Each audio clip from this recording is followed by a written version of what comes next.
Hello everyone, welcome to SM Tech World. Today we are going to see that how we can deploy a React based web project into GitHub page server. So if you are not aware about the GitHub page server, basically GitHub page server provides you one static server where you can host your static content. So in this video we are going to following things. Like at first we will see that what are the changes that we need to make in our React based project so that it will be ready to deploy in GitHub page server, and we will also see what are the change we need to make in GitHub repository side, so that particular repository can be deployed into GitHub page server. And at the end we will open the live link and we will check that whether our code is deployed or not into the GitHub page server. Okay, so I am going to add these steps in the video description also. If you want, you can check the same.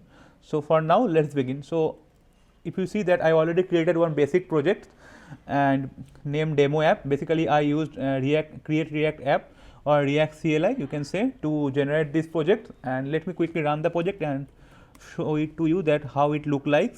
Then we will try to modify the configuration for this React based project. Okay, so you can see the project is running now, and this is the page how it look like. It contains only basic one page, and you can see it is now currently running at localhost, and we are going to just host this particular website into GitHub page server. Okay, so let's begin. So the first thing, let me stop this one.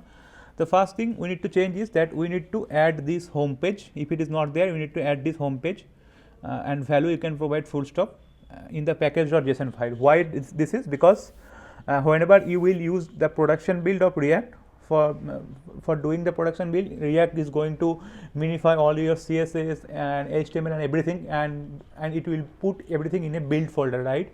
And in the build folder, in the index.html, you need to provide the location from where it will fetch the CSS or JS, right? Like script tag, the src tag will be based on this home page, right? So since GitHub used to provide separate path, relative path for each and every repository, so you need to provide either full stop or you need to provide your repository name here, right?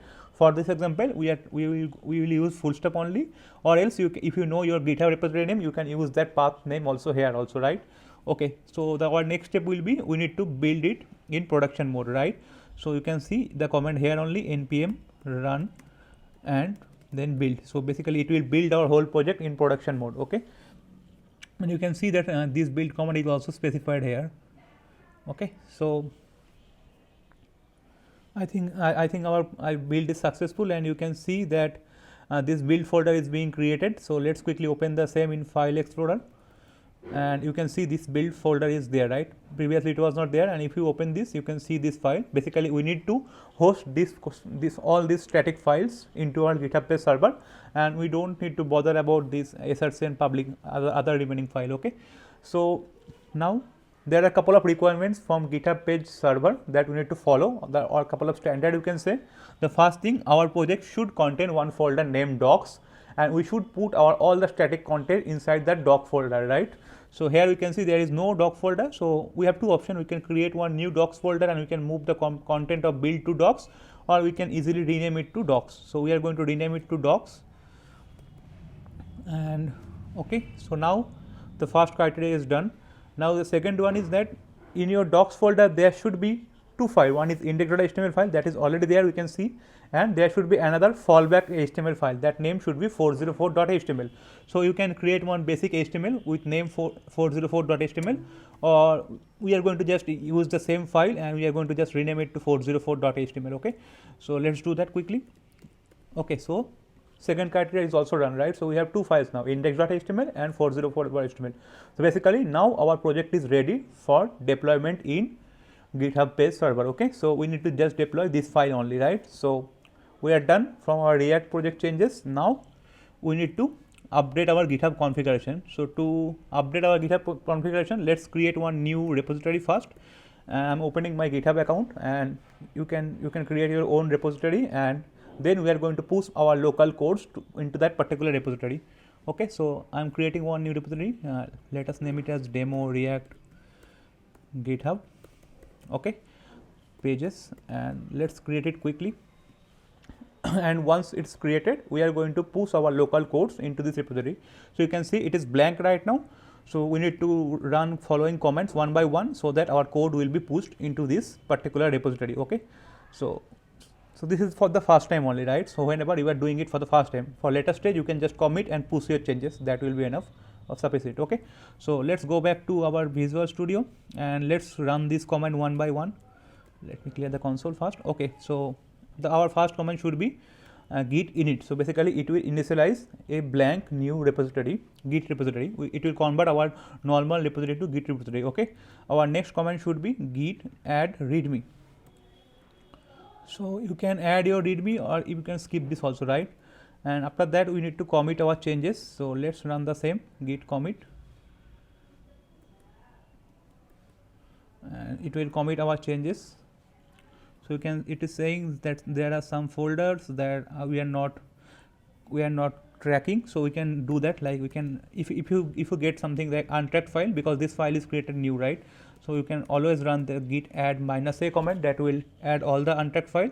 Now again you can try to commit. Okay, you can see now everything is committed. Okay, so now our next step should be, we need to switch back to the main branch. So if you ever that recently GitHub changed is branch naming convention. By default it was master earlier, but they changed it to main right now. Okay, after that we need to add our remote origin. So let's add that quickly also. Basically using this URL GitHub, our local repository will know that I need to push into this particular repository, and our last command will be git push origin main. Okay, so basically it will push our code from local to this remote repository. Okay, fine. So one thing you should keep in mind, these commands are for first time only, but after that you can just commit and push your changes, right? You need to run this commit command and you need to run this push command to update your files only, right? Okay, so I think it is done. Our codes are already pushed. So let's refresh the page quickly and see whether our codes are available or not. Yeah, I can see that my codes are available here. Now we are going to update our repository configuration so that our GitHub will start deploying. Okay, so for doing that you need to go to the settings option, then you will find one option. The first thing is option, then you can scroll down and you will find one section called GitHub pages. Here you can see it, right? GitHub pages, and you need to change the source should be the branch name. So in our project we currently have only one branch, that is main. We are going to choose that, and you can choose your branch name if you have multiple branch, and you need to choose your folder. So I told you, right, it needs one folder named /docs. So we already created that. We are going to select that only, and after that we can just save it. Okay, and it is done. So GitHub will start deploying your static website. Okay, so once it is published, you can open this URL particular, and it will be unique according to your username and according to your project name. Okay, and you also can use custom domain also, and you can link that custom domain with this particular your website, right? So it takes some time, probably 5 to 7 minutes to publish the page. Once it is published, if you refresh the page, it will be green. So let's wait for few minutes and let's check after the same.